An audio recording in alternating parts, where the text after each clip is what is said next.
Pulled up.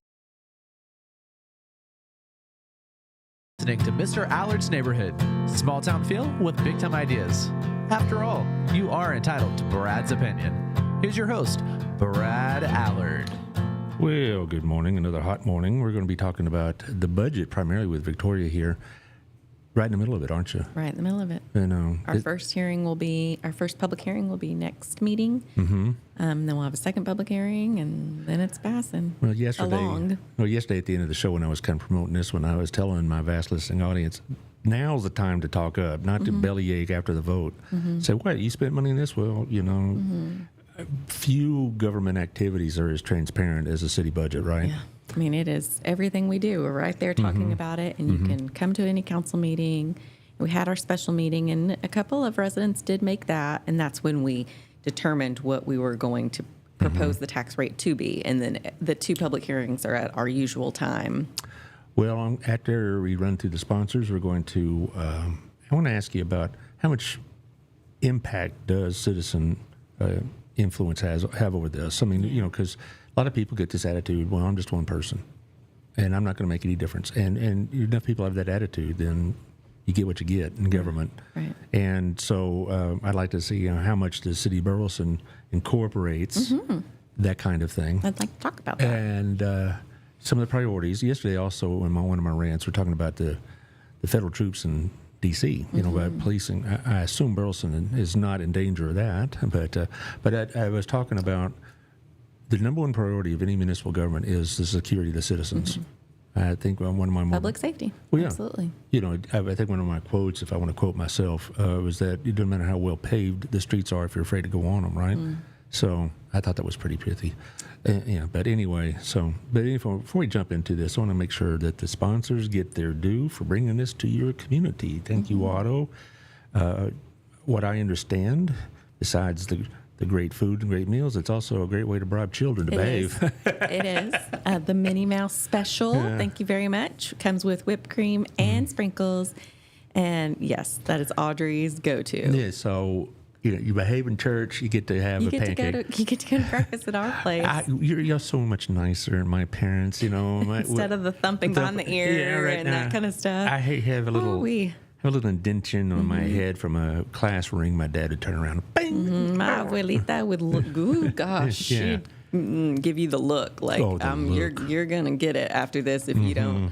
I remember distinctly one time dozing off. Ooh, I paid for that. Yeah, well, it happens in church, I've seen.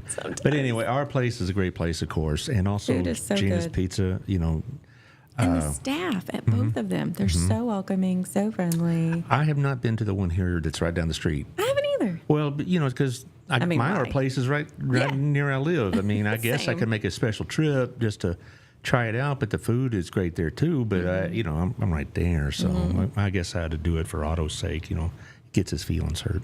Anyway. Make your rounds. Yeah. But anyway, I've been talking about... having the North Texas Giving Day show the 18th of September at his place. And I keep texting him. So I texted my friend, the new Pope, said, will you get a hold of Otto for me? I can't get a hold of him. He's been out of town. He went to Vegas. It's easier to get a hold of Pope than it is Otto sometimes. So, he's a busy dude. Yeah.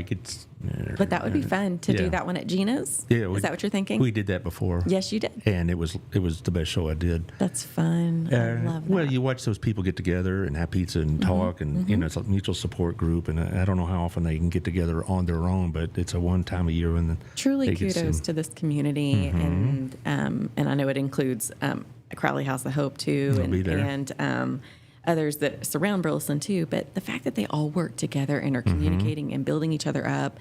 That's how we better ourselves as a community, is when we work together. So truly kudos to all of our nonprofit leaders. They're doing phenomenal work. Yeah, they really do. And it makes me glad to live here because, and I say this all the time, and maybe to a redundancy, but how fortunate I am to be able to see all this from a global perspective. So it's a good thing.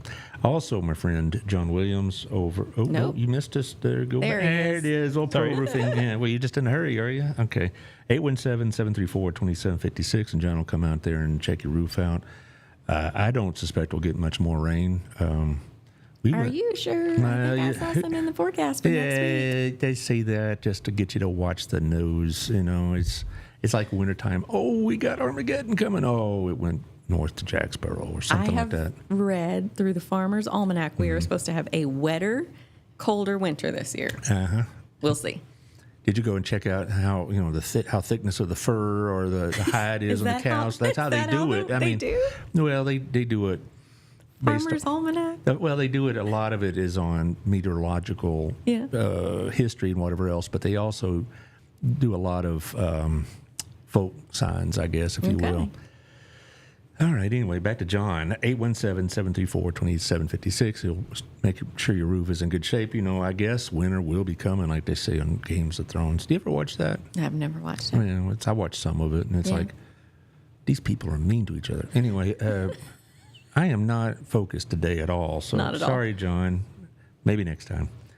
Also, thank you to Jeff Kelly, 817-781-0546, or Jeff at jeffkellyrealty.com. Say it right. He's with the Weddington Agency here in town, and he knows the local real estate all over Johnson County. He has a page on Facebook. Anybody can join, but it's about Johnson County real estate, and so a lot of the realtors are posting the homes they're selling on it. Nice. And he's doing pretty decently, but I know the market in a lot of areas is really slow. Johnson County's still growing. It is. People want to live here. We've got a lot to offer. And it's not just Burleson, but Grandview. I drove by there. I prefer that they pick Burleson. Yeah. Well, I think they're better off picking Burleson, frankly. We got more to offer. But we do. Because how many people from Grandview go to Old Town? Or they go... And keep coming. You can shop and eat in our town. We love it. Or Joshua, same thing. Yeah.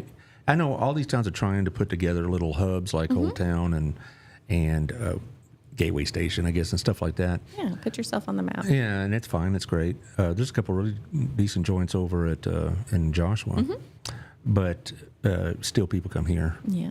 And I think Alex, I bet he'll drop in sooner or later. He'll tell you how many people on an average year come here. Yeah. Okay, and off to the next one, Tiffany Jane with the Local Life magazine, locallifetx.com. We'll get you on the phone, and also the magazine will be out in about 2 weeks.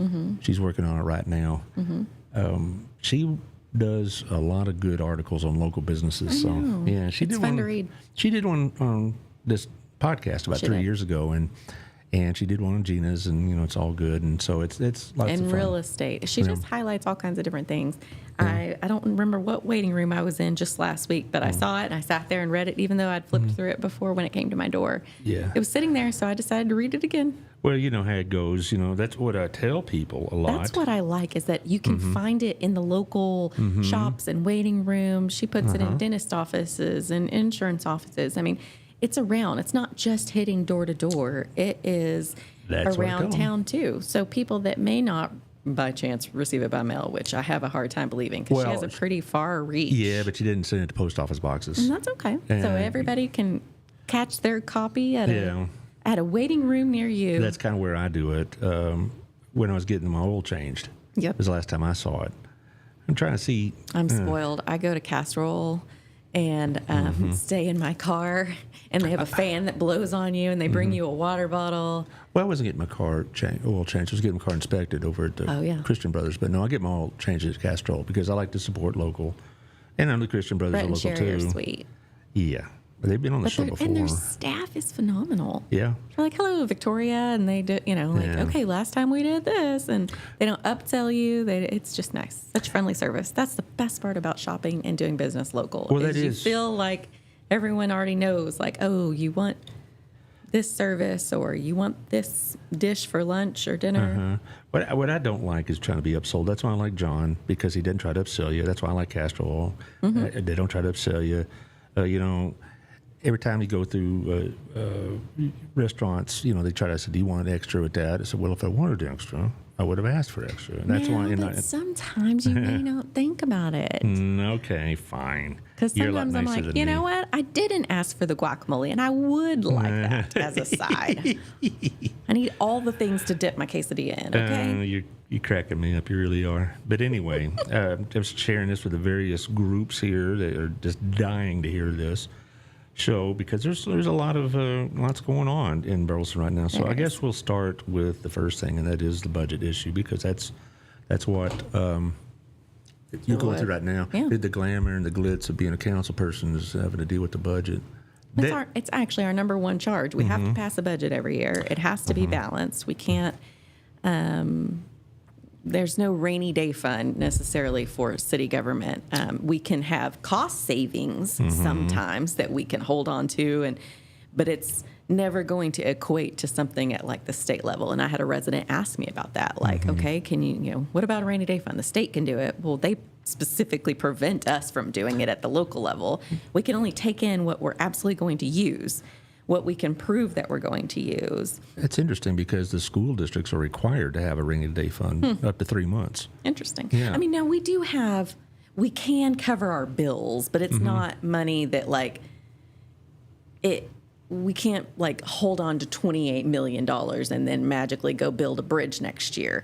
It would take a long time to accumulate. We do have a fund balance that could, should we for some reason not be able to take in enough money to pay our electric bill, we could still do that. We can cover our expenses, but we can't go over. We can't just say, hey, let's put back money, and pay cash for like a $28 million project. That's not how it works. If you had a rainy day fund of $28 million, I bet there'd be some commentary about the tax rates and why are you doing this and blah, blah, blah. But we get the question of, well, why can't you pay cash for things? Because debt sometimes has a negative connotation with it. But we can, by taking out debt for something like a $28 million, $30 million bridge, and why I keep using this is because we desperately need a bridge at Hewland Street where you're crossing through a creek bed and it floods anytime it sprinkles.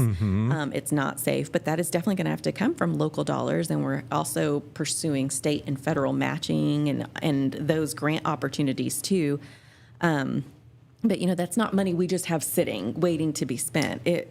We take advantage of taking out a certificate of obligation debt for it so that over time, not only are the current citizens paying for it that would be utilizing that route, but future citizens over a 10-year time, would be helping us pay down that debt too. So it kind of spreads out who's involved and who will benefit from it, and allows I always amused with Colin's little photographs when it rains hard, and they show. Yes, he pretends like hippos and stuff are over there. Photoshop some stuff in it, but you say we're not building that bridge though because that's a train track, right? Well, we will be responsible locally for, even though it is a UP rail line, but because it's theirs and we're the ones that want to change it, we would have to pay for it. Would you have to repair or replace that railroad track? Yeah, we have to build it to their standards. And how? That's what makes it so much more expensive. How are they going to use it without?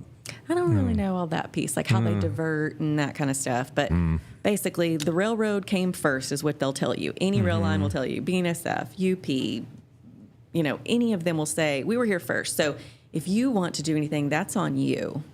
Our rail line works just fine for us. Is kind of their attitude. Well, I don't know how many times people bring these things up about a particular piece of road or particular spot or whatever else, but I'm going to do that to you right now. There is a railroad crossing on Renfro that needs work on it. Okay, if you're going west on Renfro, it's right near Old Town. Okay, it's right, of course, because that's where the railroad track is, dummy. But if you're heading towards Wilshire, it's a pretty bumpy ride, and so is that our responsibility to fix or theirs? Theirs. Okay. But again, they did address that not too many years ago, and I feel like it wasn't well done. But in that instance, when it's dealing with like there's a separation at track and road and stuff. Right. It's like we work with the railroad, but it's always on their time frame. So, there's no rushing them. But people do what I just did. Is they assume everything is y'all's responsibility, and they call you or they email you and say there's a pothole on Dobson or something like that, and they expect you to go out there with a bucket of tar and asphalt and take care of it right there. I will say people are I think they're just more in tune these days. I'll give them credit. People I see on Facebook, someone will be complaining about 174, and I'll see a number of people say, well, that's a state highway. And so, there are some people that definitely get it. I think it's easy to give us a call. We're here. That's the best part about local government is we have the relationships. We are in the community. We're not working in a town away from Burleson because we're representatives of Burleson. We're right here. And so you're going to call and say, and most of the time when I talk to citizens, they'll even preface almost with like, I don't know if this is in the city's jurisdiction, or I don't know if this is something you can help me with. And then we'll go into it. And sometimes maybe we can, and other times I might say, you know what, this is county. Let me give, our county commissioner for this particular precinct a call. Or, we all have to work together. It's for the benefit of the community. And you mentioned it about how many people shop in Burleson and do business in Burleson. It's not just the 52,000 citizens that we're serving. There are a lot of people that work here, do business here. And so we all have a role to play. And the best part is we're no longer really working in silos. It was kind of like Burleson was Burleson, and Johnson County didn't really want to work with us. And Tarrant County just is like, you're way over there. But now we have these relationships, particularly since Fletcher, he extends an arm out to the mayors all throughout Johnson County and Mansfield and Fort Worth. And so it's about relationships. And I definitely, since working on the COG, it's more than while it's a major benefit to the city of Burleson to have that representation. And I am so proud of that opportunity. It also gives us a regional perspective, a regional voice. I'm invited to take part in conversations that may not, Burleson doesn't have a dog in that fight, but it allows you to have broader perspective. And if it's something that could trickle down to Burleson one day, well, then we'll have that education. We'll have that wherewithal so that we can go, you know what? I know a community that this affected exactly. Let's give them a call. How did they deal with it? What did they do? It's recognizing we're not Burleson, while we have our unique, we're unique and different from some of our surrounding sister communities. There are still similarities. There are things that we can piggyback on, and that's to the benefit of all citizens. We're saving taxpayer dollars when we're not constantly recreating the wheel. Yes, I have the mayor on, September 8th. That's right. Yeah, because he wants to continue to talk about the budget and also about the Central Appraisal District issues. Man, man. Yeah. And that's something citizens don't understand. I was talking to Philip, my husband, about that last night. I'm like, okay, this is, some more information about that. Our Central Appraisal District in Johnson County pushed through, their board pushed through 3-year reappraisals. As a homeowner, that might sound great. You've essentially frozen my taxes unless I do a major overhaul of my house, some kind of big rehabilitation, and or I sell it. So as a homeowner, it sounds great in theory. But in 3 years, what's going to happen when my taxes have not just gone up two and a half, whatever, over the last couple of years? It goes up $10,000. Right. Then what?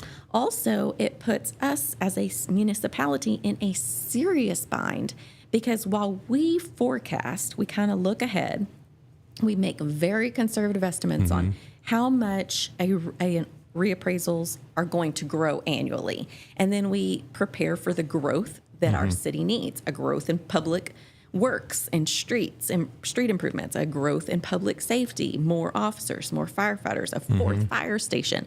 All of these things we forecast out, and we are able to make some adjustments each year, but we kind of look at like a 5-year out plan. Well, when you take 3 of those years that taxes are essentially frozen, well, then we have to make up what the growth isn't giving us by raising our tax rate. And that is what citizens are going, hold on, you're raising our tax rate? Right. At our special meeting, I had to get this off my chest, and I've said it here, it's very frustrating being a part of this council over the last 4.5 years or so. We're potentially moving up to a tax rate that's higher than when I got elected. And when I got elected, the big push was, let's get below 70 cents. And I believed we could be. But then we continued to lower. But we had things we should have been planning for, paying for. And then you shuffle things around only so many times before it just catches up with you. And you can't keep pushing it out. Right. Green Ridge Project. It's a road that is, it's a teeny tiny, just street that doesn't have markings. It's not a separate. It's heading toward Joshua. Okay. Right near almost near, I'm sorry. It's kind of near the Lakewood. Oh, okay. And there used to be like a water store, and then it turned into like Barking Mad, and now I think I know what you're talking about. Okay. Yeah. So it's down over there, and they're going to build. Joshua ISD is going to build an elementary over there. Well, in 21, we proposed having that Green Ridge expansion rebuild on the bond. And then we came back a year later because we realized some of these projects on that bond package were estimated incorrectly. They were significantly lower than what they should have been. One project, for example, it was only the construction. It didn't include right-of-way purchasing, utility relocation, and design. Like, it was just like a number they threw out there for construction to hurry up and get the bond package before the public. So that's just one example. So we realized, okay, we didn't plan for enough money for some of these projects. Green Ridge isn't necessarily a top priority. It's kind of down the line. Let's push that out to like 27, 28. So we're not in any hurry. And then over the last year, we hear, Joshua ISD passed a bond, or they put forth a bond package. Right. They are moving forward on an elementary that's going to be over there. They're going to need buses to be able to get through there when two cars can barely pass each other right now on that road. Right. So guess what? We as a city have to move that back onto our list for capital improvement. And now we have to find the money for it now instead of 5-6 years down the road. I think that's the price we're paying for having these districts that don't align with each other between school districts and city limits, because anytime Joshua needs to build a new school, they're doing it in Burleson City, right? And you're responsible for making the transportation. What a great deal. I mean, and now I guess I know that if you built, Burleson builds a middle school or an elementary school, whatever, the city's going to provide the infrastructure. But now we're providing the infrastructure for another school district. And I know we can be as upset about that as we want. That's not going to change anything. I mean, that's the law, right? That's is. And I doubt very seriously there'll ever be a realignment of the school district and the city limits. But that has been an issue that we really just going to have to live with, is having so much of our community in another school district. And because they could do what they want. Joshua ID says, put it over here, we own land here, or we have owned land here. Now's the opportune time to build here. Yeah. And I mean, we have a much better working relationship. We have a lot more consistent conversations. Tommy, our city manager, meets with the superintendent of Joshua. And so they've brought us along like, hey, this is what we're planning. And then we were like, okay, well, you're planning for it. That's great. But let us know if this bond package passes, because then it becomes real. Oh, the bond package passed. Now we're really coming. And by the way, we anticipate breaking ground in 26. It's like, hold on. Well, that road, we don't have the design. We don't have all of these things in order. So at a minimum, that road will not even be ready until a year after the school's open. That ought to be a lot of fun. Well. So it's a lot of shuffling, and we are very conservative in our estimates, but when we're restricted by things that are even more outside of our control, like saying, okay, well, we're no longer going to have or for right now, we don't have the annual reappraisals. So the only growth we could account for is new construction, so new homes that were built. Fortunately, that came in a little bit. We estimated it was about 2%, and it came in at 2.5%. So that helped us a little bit. We didn't have to raise taxes as much, but we put out a survey, and you kind of alluded to this at the beginning of today's podcast, of how are citizens involved? Right. How much are they involved? So early on in the year, before we even start having our budget presentations from departments and things, we put out a survey to citizens. What do you care about the most? And for the last 2 years, the number one thing citizens want addressed are street maintenance, traffic. So that's number one. Right. Number 2 is police. Number 3 is fire. And I think last year it was fire, then police, whichever. But those two things. So the top 3, public safety and roads. And so last year, we left the tax rate where it was, but it was essentially a tax increase because of reappraisals. So we did bring in more money. And so we left it where it was, enabling us to capture the additional funds that it brought in. And so we put all of that money, it was essentially $1.2 million, we put it all towards street maintenance.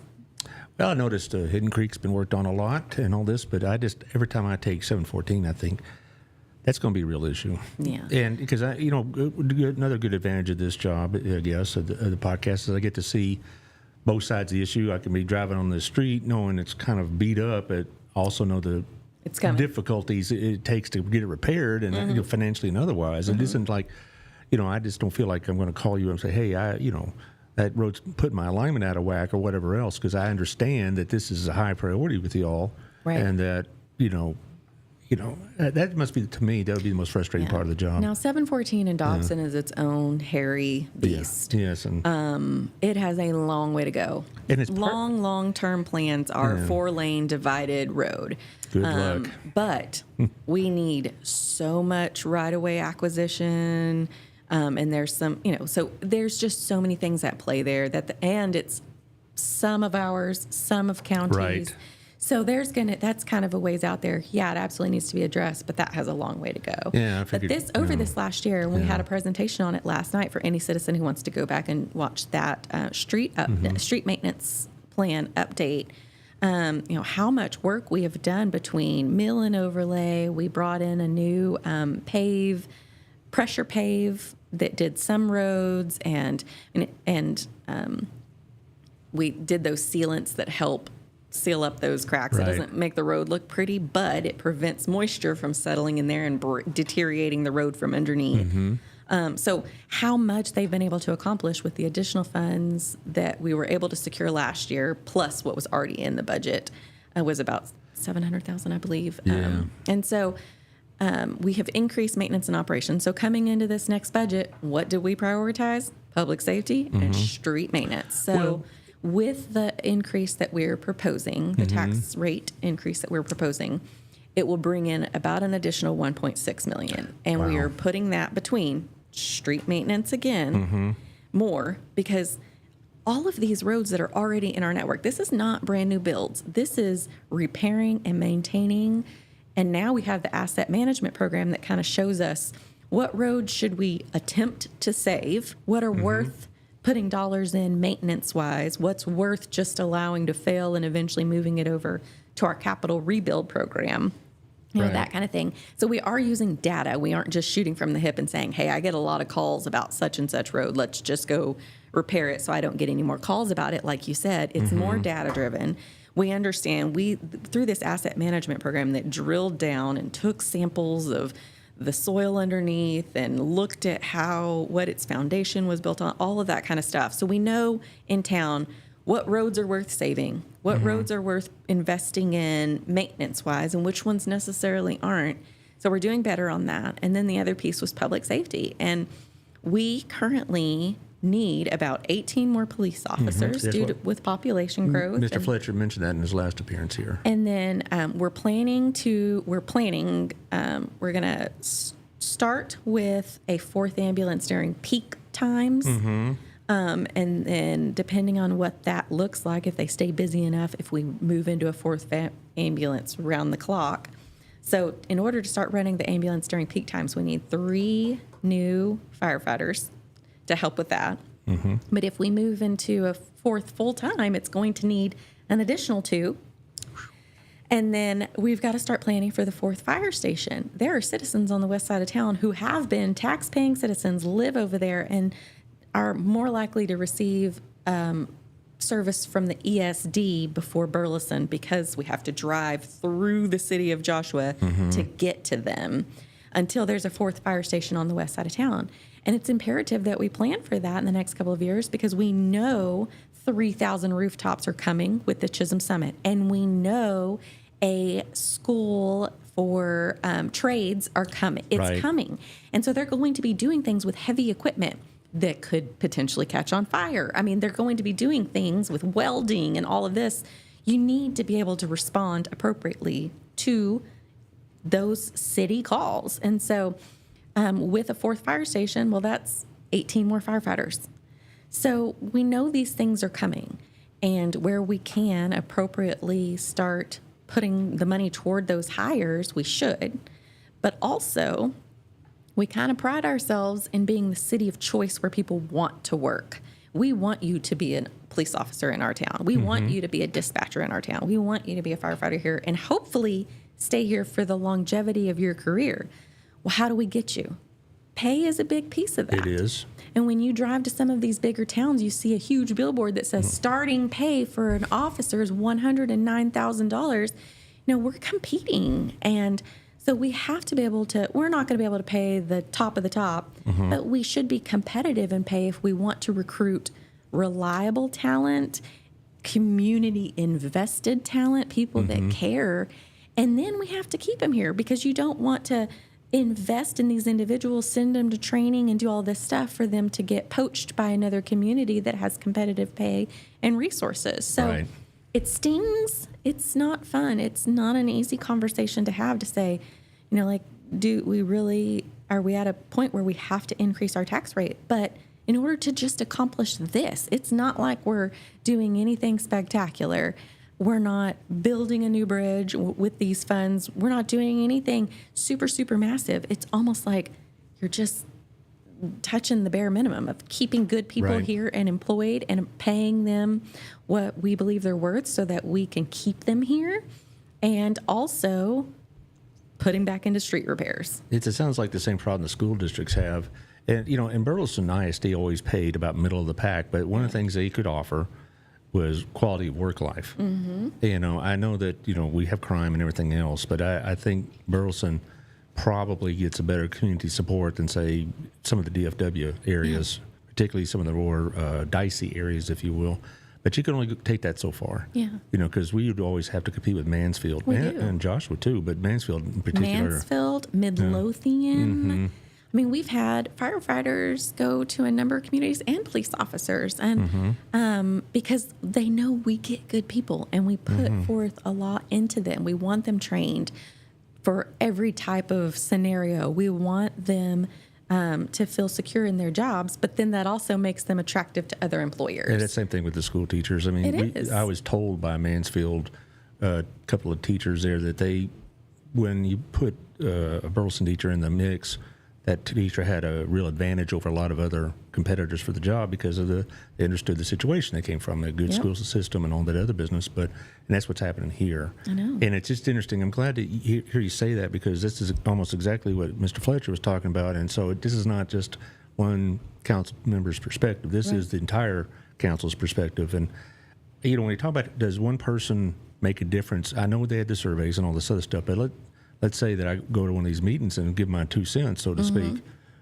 I mean, does that really change the scenario? It does. Oh, I mean, do you think... I just received an email before I got here, and it's tugging at my heartstrings. I can feel for this gentleman. It is not easy. I'm a homeowner in this town. We're a single-income household, and we have to make budget cuts for our family in order to be able to do the things that we do.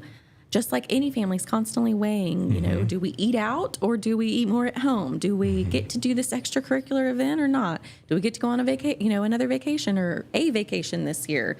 My husband laughed at me when I said, is there any way we could plan for a beach trip? And he said, good luck, because I had foot surgery this year. So there went my vacation money. I got it. But I mean, every household is it's a delicate balance. And I feel for these homes that are like, I'm working a couple of jobs, but I still, if you raise the tax rate, this is the impact that it can mean for my family.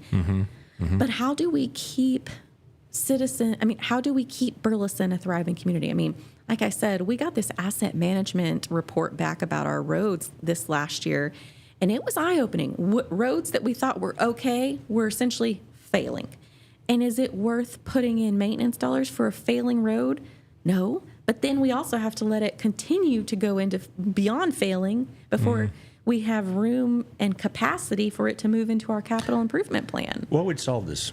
More tax money, or just, I don't know, the state of Texas stepping up on some of this? Or? We are definitely working with our state and federal partners. A couple of us had a meeting with Roger Williams. I know it's been known that he came to town and recognized our awesome communications team from PD and our victims assistance we're going to show program. That at the end of the show. Remind Joshua. And I mean, so they were recognized on. Congressman Williams recognized them on the House floor. Right, I saw that. Yeah. It was pretty neat. And then, so it's forever and ever in congressional record, which I'm totally geeky. You know how I am about that kind of stuff. And so I'm like, woo, congressional record.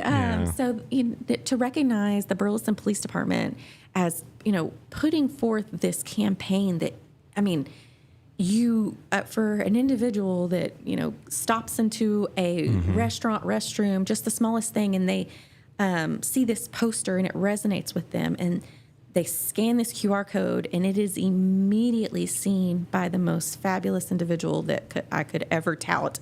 Stephanie Beard is our victims assistance coordinator. You want to throw that up there, Josh?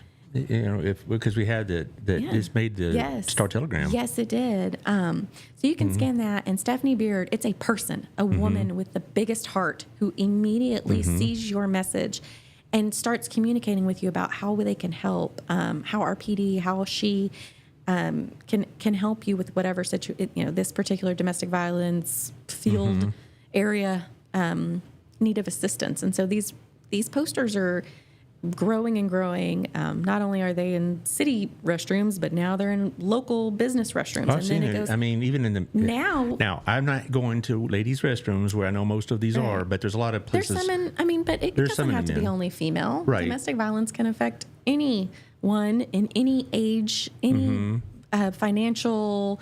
It doesn't. It's not singular to any one particular group. It can touch so many more. Well, a lot of the smaller businesses have just one restroom, okay? Yeah. And I see them in there. Yeah. Like where my wife gets her hair done, with Tanya Birchfield over on Ellison Street. Okay, there. But the cool thing is now now we're partnering with Lamar. You're going to see billboards, and it won't.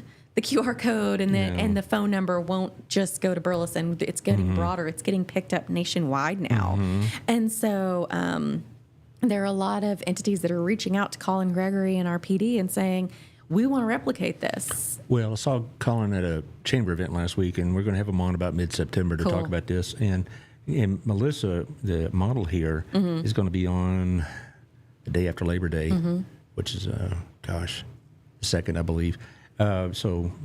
Which is also my 6th year anniversary on this show, if I make it that long, but who knows.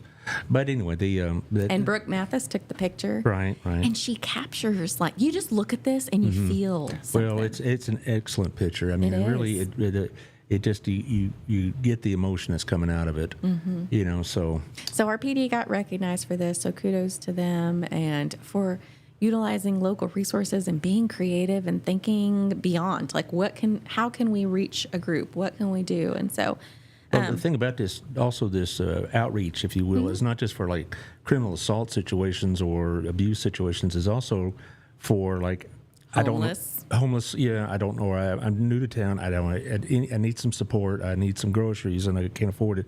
This will also send you to Promises, Harvest House, etc. So it's not just for criminal related activity. It's also for any kind of support services.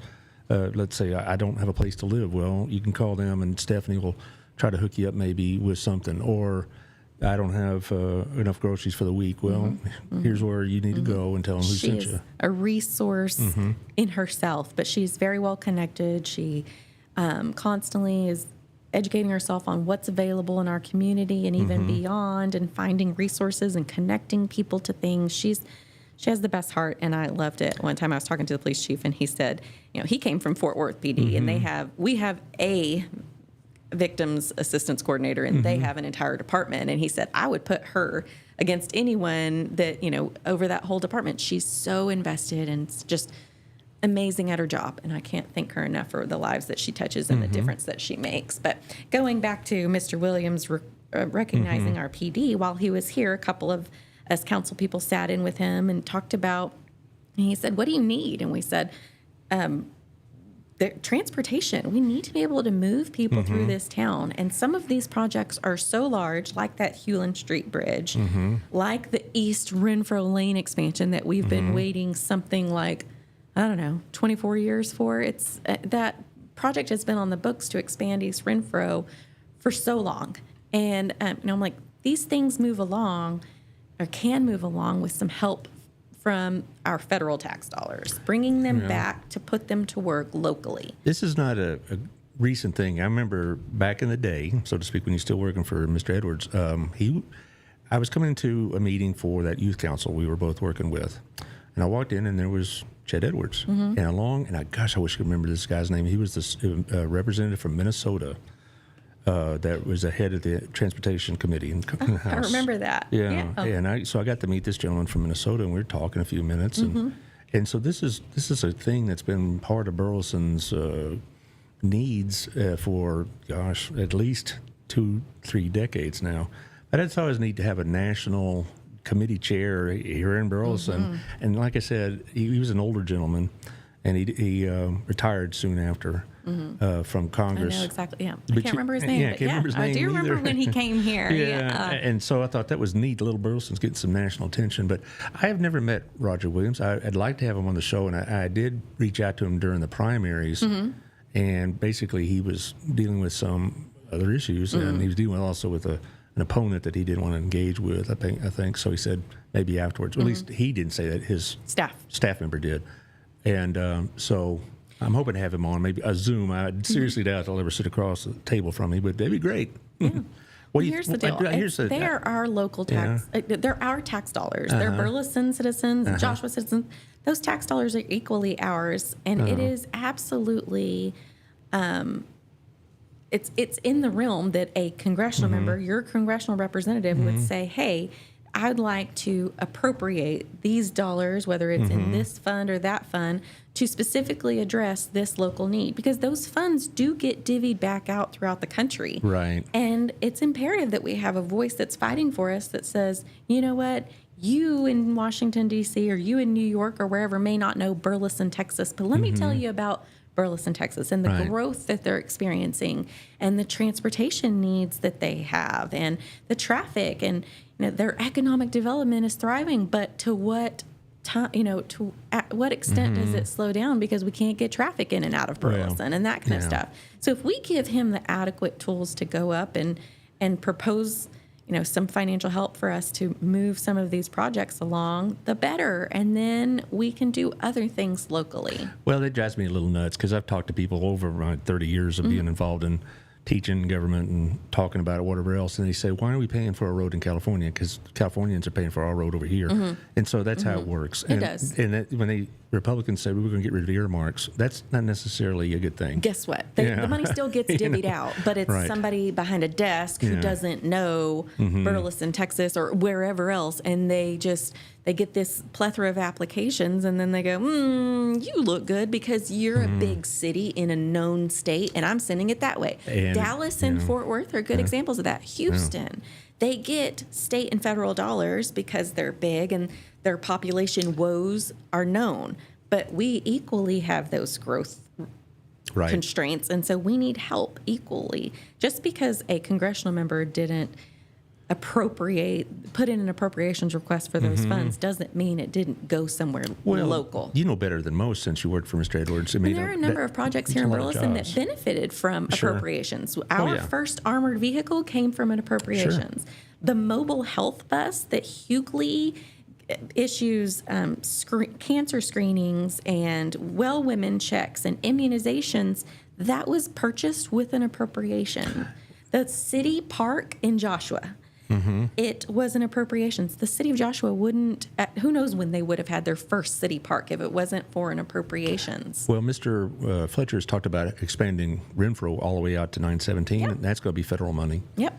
It'll have to be. It's such a big project. Right. And so these people that don't really understand how it works don't realize that earmarks and appropriations, that's what we send these guys up there for. To fight for. Well, that's why I get really, really angry at members of Congress at both parties that neglect that. Same. Like, all they care about is getting on the talk shows. Oh, yeah. And saying their little talking head pieces. I used to despise Matt Gaetz for doing that because his home district was needing representation, but he was too interested in being a talk show. And as I say that about Jasmine Crockett on the Democrat side, they're neglecting their districts. And we're not asking for like a neighborhood street to be Monticello Drive to be repaired with federal dollars or a match. What we're asking for are projects that affect not just our citizens. East Renfro, it's heading toward I-35. It's heading toward Cleburne, Venus, Alvarado, Lillian. We have to look at projects that impact not just this neighborhood. Yep. We have to look beyond and make that case. Is it a project? Is it a relief for another road that's equally being abused and it's being used for something that for the road car usage it was never built to maintain? Well, I don't know how often you go down 917, but when I teach at Dallas Baptist, sometimes I take the route. I have a satellite campus or class on another campus, and I go through 917 all the way to 67. And one thing I've noticed over, like last fall, was how many industrial sites gone up there, and those big old semis are using that road, and it's no longer just this little winding country path like it used to be 20 years ago. Exactly. And a lot of truckers will bypass all that mess in Alvarado on 67 and 35 by taking 917 and then over to 35, or even all the way to through Renfro. I see a lot of trucks now. I do too. On Renfro going all the way down. They don't want to be at all these stoplights along 67, so they jump over on these county roads, these farm-to-market roads, and there is a big push for TxDOT to start putting more energy into the farm-to-market roads. I mean, you look at 917 on the other side, toward Keene, that is definitely, it's had some improvements taken care of, but...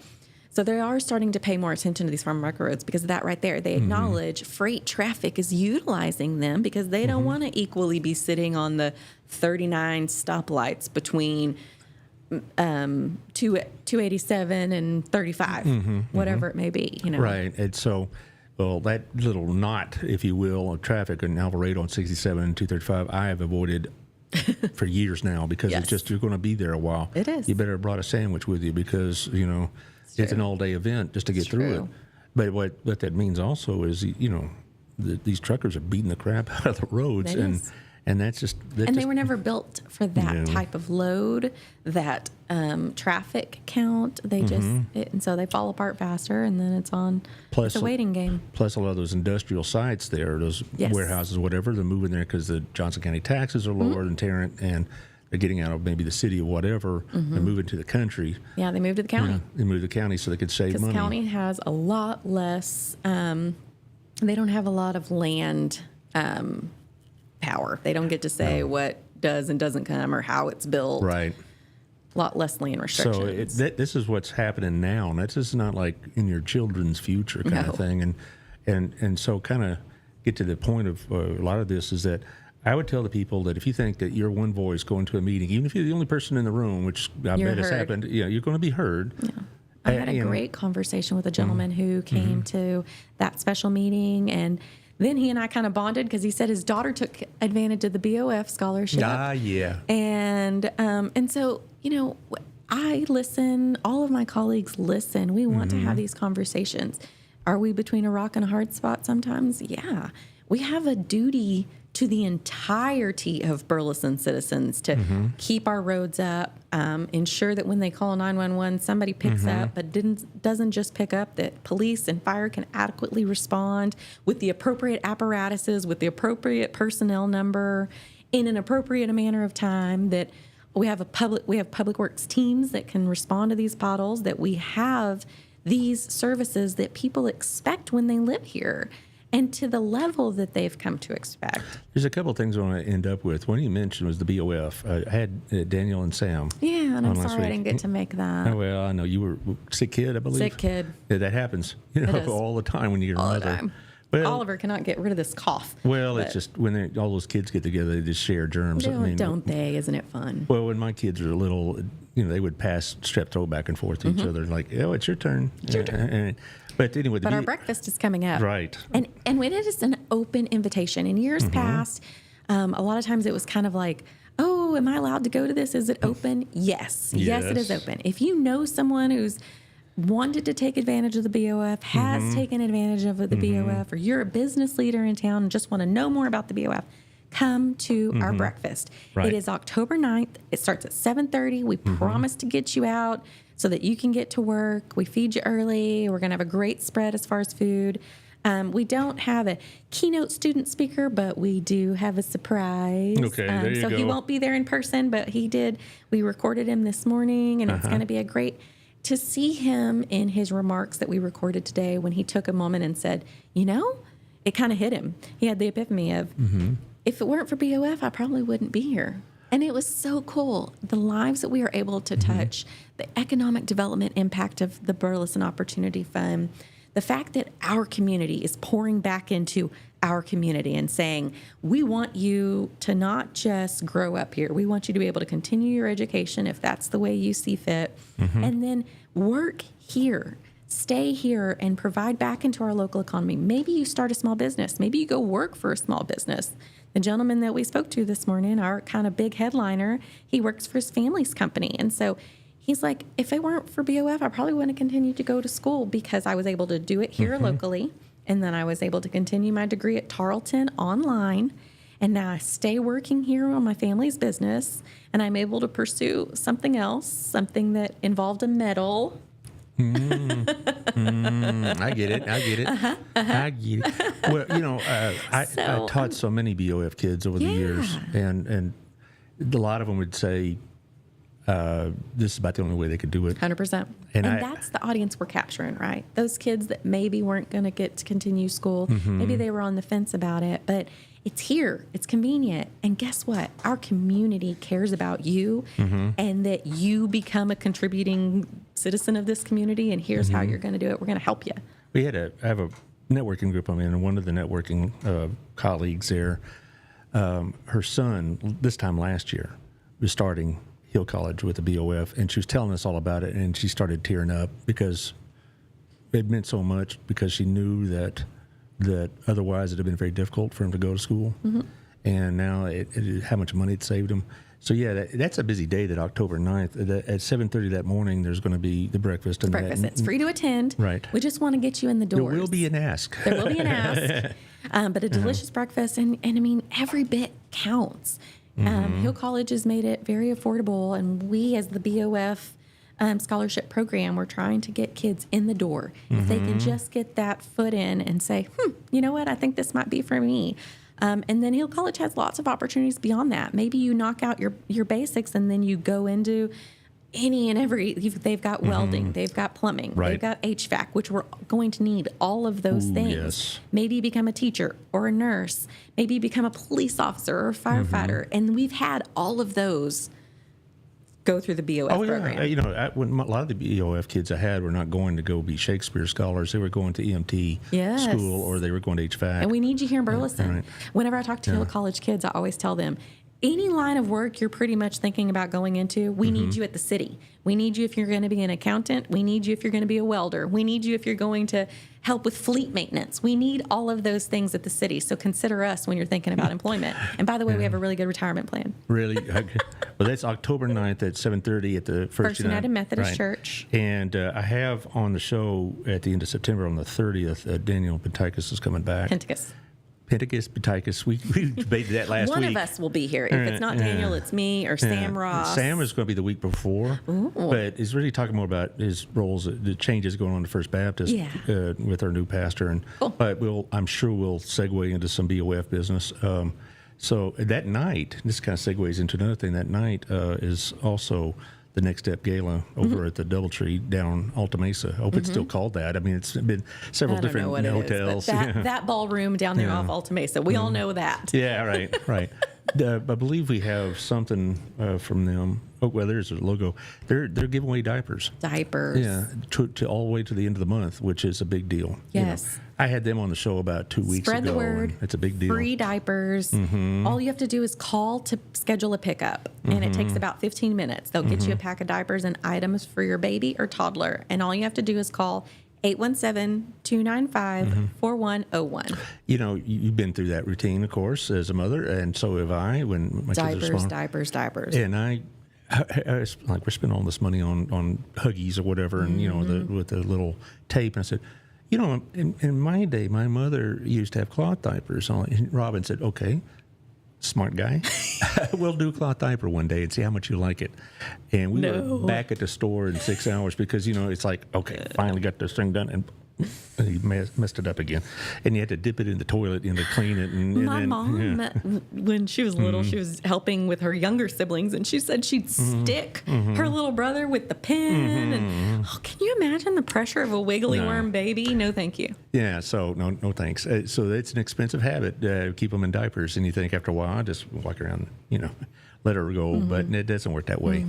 But that's a good thing to do. So if you know somebody that needs that service, give them a holler. School started too, and I don't envy y'all in a sense because now you got double duty. You got mom duty and city council duty. But I know which one. I know which one comes first. My babies. Well, that's good. I mean, that's the way it should be. Anything else? I think about done. Next week is in flux. I just about a minute before we went on the show, the Tuesday's guest said she got jury summons, and so I don't know what's going to happen. I've never been called for jury duty, and I want to. No, you don't. Yes, I do. I take it back. I got called one time when we were living in the city of Fort Worth for the short stint there. I got called one time. So I packed my tote bag. I had magazines and books and snacks and water bottles. And they're like, okay, you've all been dismissed. I just got here. Well, that happened to me. Is it because I'm overzealous, you think? No. Or like that lady? She's a little obsessed. She wants to get back here too much. Well, that happened to me. I've been called 4 or 5 times. So is Philip, and I'm not understanding why I don't get called. Well, Robin used to get called like almost monthly, and they found out they had her under 3 different names. Her married name, her maiden name, and then a different, or like her middle name included, and so we had to get that fixed. But I haven't been called for a while, but I've been called, and sometimes I get struck in the Vodire because I'm a teacher. That's happened 3 times. They said, like, the plaintiff or the defendant was a teacher, or one time it was a drunk driving case, and they asked if I ever did anything with drunk driving in school. So, well, we did, stuff at student council and drinking and driving, all that, out the door. Another one time I got struck because I asked too many questions. And so, I was like, wait a minute, what kind of case is, I started arguing the guy's case. He said, out. No. So. Well, you would think I know people. If there's an opportunity, I want to serve. It's your civic duty. Fine. When I get called, I'm going to send it to you. That's what Philip tries. He does. I'm like, just go in and say you're a very willing participant. And they're probably going to say, no, lady. Well, I would, you're not exempt from it being. I know I'm not. I've never been called in Johnson County. Well, in about 7 years, I will have an excuse. After 70, you can say, you can pass on it. Really? Yeah. Or I can, if you're taking care of an elderly. Maybe when some more bump off the list, I'll finally move up. I don't know. Bump off, you mean like get older, not like go to the reward. Thanks a lot. Bump off. Yeah, no kidding. Anyway, so next week's in flux, and I talked about this yesterday a little bit. There's a lot of reasons it's in flux. I mentioned my father and whatnot, and so we'll just have to see how it goes. And also, DBU starts next week for me. Good. Yeah. Routine's fun. It is, and it's a good class. Yeah. It's constitutional law. I like. Yes, that was my favorite. Yeah, I like it. I loved con law. Yeah, and it's interesting. Because every summer there's always these cases coming up. Oh, right now I bet they're just like. There's a big one in October I've been talking about, and that is the use of race in redrawing these districts. And if the Supreme Court goes a certain direction, you think people are upset about that Dobbs decision 3 years ago? They're going to be very upset about this one too. So lots of fun. Josh, we appreciate you. All right. Yeah, of course. Thanks for keeping us running over here. Yeah. Anytime. Oh, yes. This is going to be promoted on the journey. I am glad he showed it to me because I neglect to do that sometimes. Rich Hooper talks about, he didn't play the show, but he talks about what's going to be on it. And so even the people that, are, devout helps listeners. All the cross-pollination. Yeah, they want to know what's going on with their city, certainly. Also, this will be on the show. Since I'm a little behind schedule because yesterday, as soon as I did the show, I had to take off for Corsicana, and so I didn't get back till late. So this show will be on Wednesday night at 6 and Thursday night at 1. Thursday afternoon, rather. Thursday night. What am I talking about? Thursday afternoon at 1 o'clock. So you'll see it. You'll hear it again. And I'm here. Contact me, cp1@burlesontx.com. Now, people, they don't have your private phone number, I hope. My cell phone number's on the website. You need. It's a council-specific phone number. That way, if if anyone ever wants to pull my records, it's easy. All I have to say is, here you go. Well, I'm just saying, it's not so much that. It's just I wouldn't want people calling you at 10:30 at night. I do turn my ringer off. There is family time. Right. I have balance. I hope sometimes so. it's hard. Hope so. Do people come up to you in the grocery store? Oh, yeah. But I like it. I go on my tangents about let me educate. I love to educate people. But most of the time, it's not unpleasant, is it? No. Okay, good. A lot of times I get hit up at the school. Yeah, I bet that's true. Like, hey. Oh, we forgot one more thing, the naming of the park. I mean, how's that going? Yeah, I know they're taking applications. They're taking applications. So we'll see. Can you do more one? Because I don't know, actually. I would assume so. I hope so, because I nominated somebody, and then somebody a day later said, here's a good nominee. He said, yeah, he's a good nominee, too. So, and by the way, if you're nominating people for the park, it's 2 L's in Allard, just making sure. All right. So anyway, I hope to see you all next week. Like I said, everything is in flux. So thank you for what you do for our town. Oh, my pleasure. Thanks for having me. No problem. I mean, it's a lot of work. I know you enjoy it. I but do. That's because you need help, but we can't do anything about that. So. Well, I mean, it takes a special person with a special interest to do this. I love it. Yeah. I geek out. You have to geek out on all the details. You're going to have to deal with, all these ambiguities, if you will. There is a lot. I mean, there's things that just are not in our control. Mm-hmm. And we just kind of sometimes have to deal with the cards that we're dealt. But we have an ultimate responsibility to the citizens of this community to give you the services that you expect and at a level that you expect. Well, you got... Now, as far as you're concerned, when it comes to this campaign season, you still got another year to go, right? Yes. Yes. We got it. It's going to be getting hot and heavy pretty soon. I would bet 2 or 3 months you're going to see people declaring, so to speak. So, and they'll hopefully be on the show. It'll be the mayor's seat and then all the evens, 2, 4, 6. That's 4. That's a complete changeover. It happened when I first got on. We were 4 brand new seats, essentially. Yeah. The mayor and Tamara had been on a little bit longer than Jimmy and I, but doesn't that seem like a whole different era? I mean, I talked to the mayor on and off the record, and he's so much more happier. Yes. We're a lot more productive. Yes. We have constructive conversations.